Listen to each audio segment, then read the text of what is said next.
Olá pessoas, no vídeo de hoje vamos conversar um pouquinho sobre Primavera de Luto, que é um livro publicado em 1999 pelo espanhol Juan José Milás.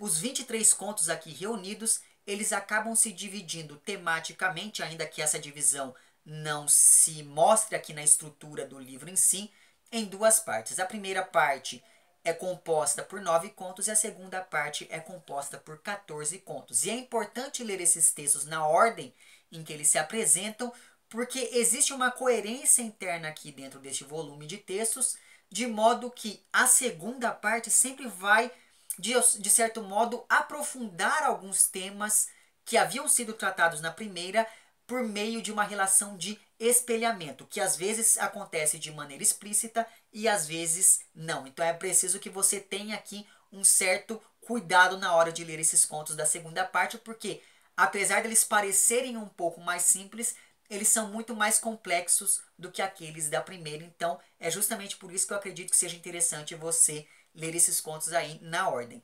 Outra coisa que acaba facilitando essa divisão do livro em duas partes é o próprio título desses contos, porque mesmo no título a gente já começa a perceber que os textos da segunda parte, eles dão uma prioridade maior a figuras do sexo feminino, então isso é uma coisa muito interessante. Ao longo da minha leitura aqui de Primavera de Luto, eu comecei a fazer uma série de relações entre o estilo do Juan José Milás e os estilos do Borges e do Cortázar. Então, se você aí gosta desses dois autores, se você aí gosta de literatura fantástica, fica aqui a minha indicação de mais esse livro para que você conheça, porque afinal de contas, o Milás ele não é tão conhecido quanto esses seus outros companheiros das letras, digamos assim, não é? O Milás ele é um espanhol, ou foi, eu não sei se ele está vivo ainda, mas enfim.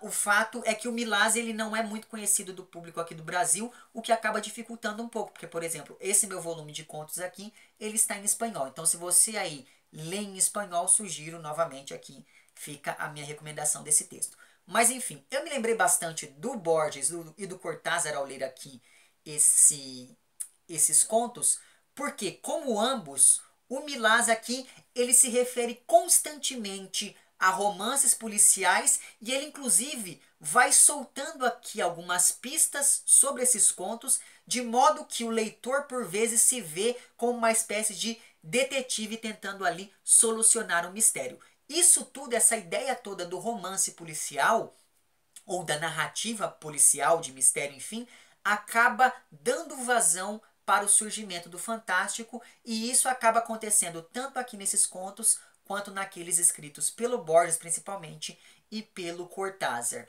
Pensando na relação que se estabelece entre esses contos aqui e a obra do Cortázar, por exemplo, é interessante pensar que em ambos os casos o fantástico se manifesta no cotidiano, gerando ali um desequilíbrio, gerando ali uma tensão na vida desses personagens. E é a partir desse desequilíbrio gerado pelo fantástico que os textos colocam em evidência, digamos, um real verdadeiro, que é o real de fora da literatura, esse real social do qual todos nós aqui partilhamos. Nesse sentido, então, o elemento fantástico aqui nesses contos e também em algumas das obras do Júlio Cortázar, o fantástico ele vai ser resultado de uma visão crítica sobre as ações e as relações humanas. E é justamente por conta disso que a maioria desses contos aqui tem uma atmosfera familiar e cotidiana que vai aos poucos dando espaço ali para eventos estranhos, digamos assim. E daí, pensando na relação que se estabelece agora entre esses contos aqui e a obra do Borges, por exemplo, isso acontece quando a gente pensa em questões como, por exemplo, a memória, o labirinto, o espelho, a imbricação entre vários níveis narrativos, o humor, que no caso aqui acaba se aliando muito bem a toda uma desesperança quase nihilista com relação ao ser humano. Isso é uma coisa muito interessante, o uso que se faz do humor aqui, que é muito semelhante àquele que o Borges também faz. Essa relação entre esses dois autores também se estabelece quando a gente pensa, por exemplo, na questão da confusão que se estabelece entre o narrador e o autor em alguns momentos, em outros momentos entre as instâncias do narrador, do autor e do personagem. O imbricamento que por vezes se estabelece aqui entre a ficção e a realidade, entre a verdade e a mentira, também é uma coisa que vai aproximar aqui esses contos da obra do Borges, assim como toda uma discussão sobre o tempo, um tempo que é por vezes circular, um tempo que ele pode ser refutado, a exemplo do que acontece lá em algumas das obras do Borges, um tempo que ele pode ser pausado e um tempo que em alguns momentos vai se projetar no espaço. E principalmente, talvez a questão que mais aproxime aqui esses contos da obra do Borges, pelo menos segundo a minha leitura, é a recorrência da temática do duplo. Muito bem, agora eu vou aqui citar alguns desses textos constantes neste livro, mas eu vou tentar fazer isso sem dar muitos detalhes sobre a narrativa, porque o interessante é você ir acompanhando o desenrolar dessas ações aqui. Mas enfim, essa temática do duplo, como eu estava falando para vocês, ela já aparece logo no primeiro conto, que se chama aqui O Pequeno Cadáver de R.J., que vai falar então da história de dois escritores que se tornam extremamente dependentes um do outro, porque um não consegue escrever e o outro não consegue publicar. E isso é uma coisa muito interessante, como que os dois acabam se aproximando justamente por conta dessa relação que se estabelece entre eles e o mercado editorial e o grande público e mesmo a academia.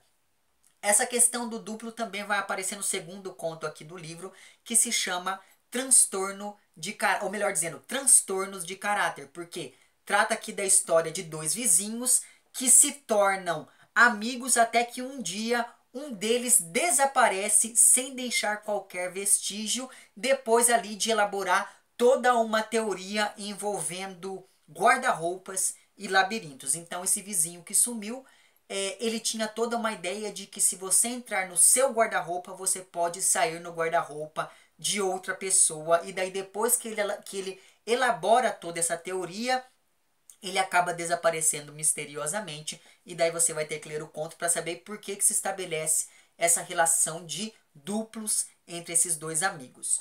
Outro conto que também trata dessa questão se chama Os Outros, que me lembrou, só pelo título já me lembrou lá do filme com a Nicole Kidman, mas enfim. Os Outros é um conto que fala sobre um sujeito que sofreu um acidente e quando ele volta para cá, ele sofreu um acidente de carro e quando ele volta para casa, ele descobre que aquela família que está ali não é a família dele, que ele não pertence àquela realidade familiar ali, ainda que todas as pessoas ao seu redor insistam em dizer que ele pertence, daí você vai ter que ler o conto para saber como é que isso se desenrola, mas eu acho que esse daqui é um dos contos mais interessantes do livro, mas enfim.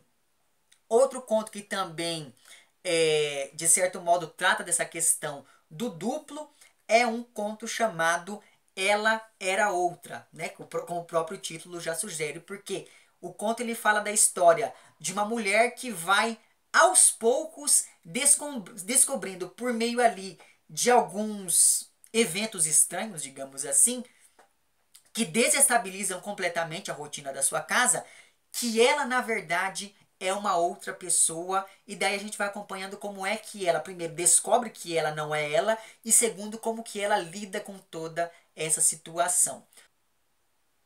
E os dois últimos contos que tratam dessa questão do duplo de maneira mais explícita são lá o Ela Acaba com Ela e o Ela Está em Todo Lugar. Ela Está em Todo Lugar, a gente vai entrar em contato ali com uma personagem que um dia está ali olhando um álbum de fotografias e começa a perceber que em todas as fotos que ela tirou ao longo da vida, tem uma pessoa, a mesma pessoa, olhando para ela. Então veja que esse é um conto que dá para dar um exemplo do que no geral, este livro. Porque veja, você tem uma situação completamente banal. Imagine você aí, que você está na sua casa olhando um álbum de fotografias, quando você de repente tem o surgimento de um elemento estranho. No caso aqui, você está lá olhando o seu álbum de fotografias e você começa a perceber que ao longo de toda a sua vida, independente do lugar onde você fosse e tirasse uma fotografia, surgia a mesma pessoa e essa mesma pessoa ficava te encarando. Então veja que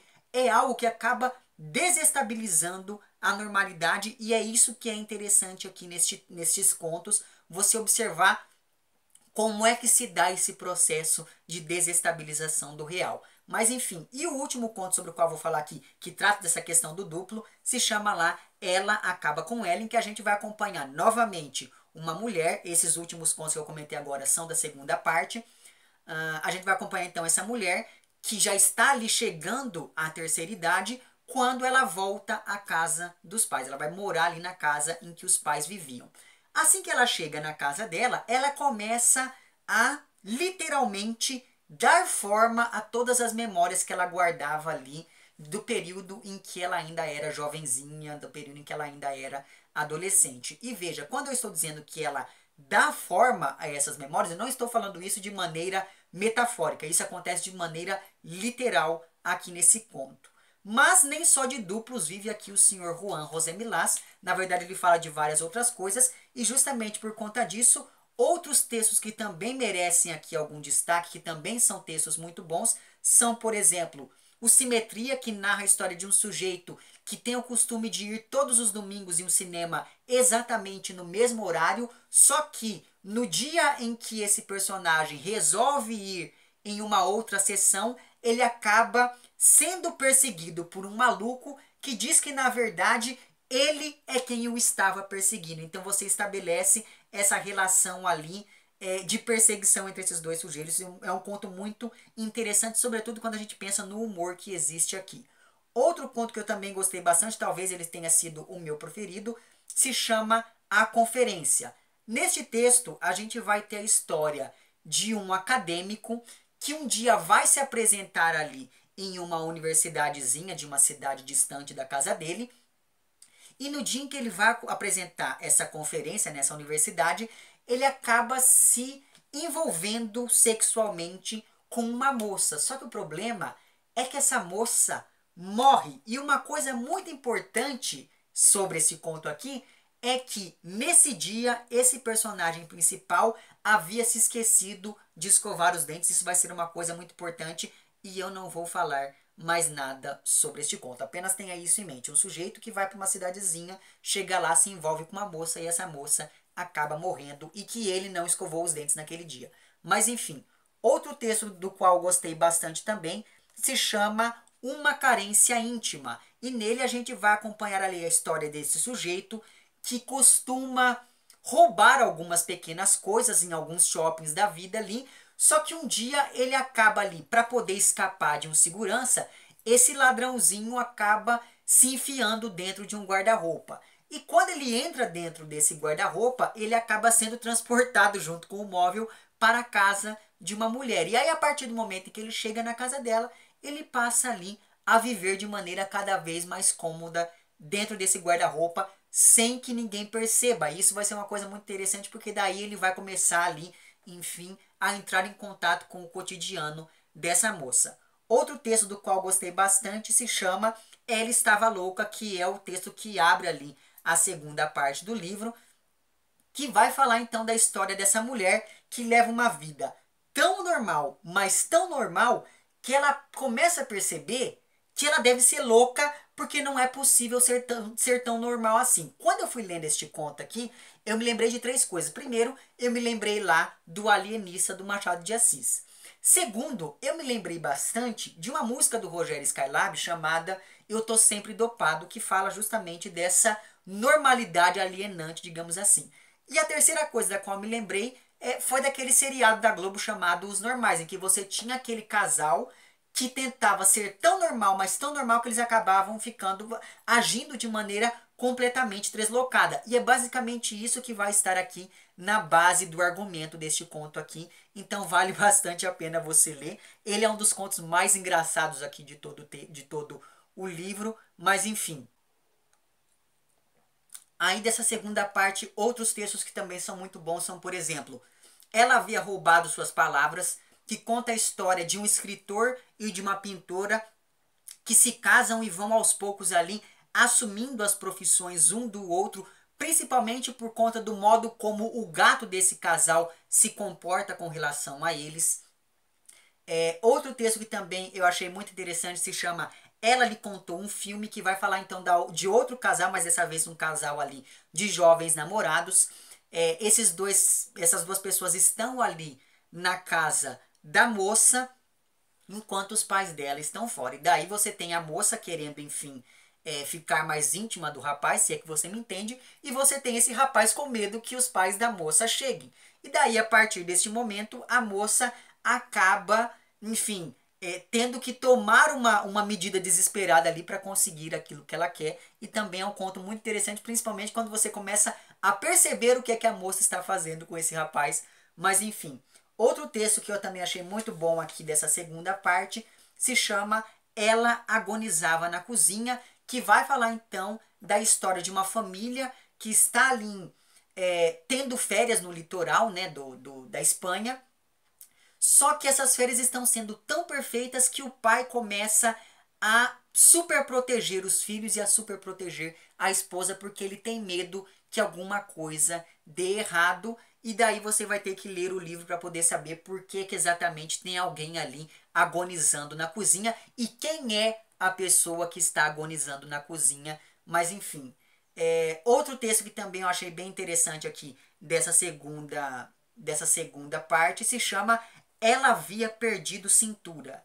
E assim, esse é um texto que ele fala sobre incesto, sobre a relação incestuosa que acontece ali entre dois irmãos, porque você tem a história desses dois irmãos que vão morar juntos para poder cuidar dos pais, só que no começo eles não se dão muito bem por uma série de questões ali, só que com o tempo esse irmão começa a se lembrar de algumas brincadeiras que eles faziam quando eles ainda eram crianças, e a relação desses dois irmãos começa a se tornar cada vez mais próxima, cada vez mais incestuosa, e daí você vai ter que ler o conto para saber como é que isso termina. Mas enfim, outro conto muito interessante, que também entrou assim para minha lista de preferidos, foi o Ela Imaginava Histórias. Veja que conto maluco.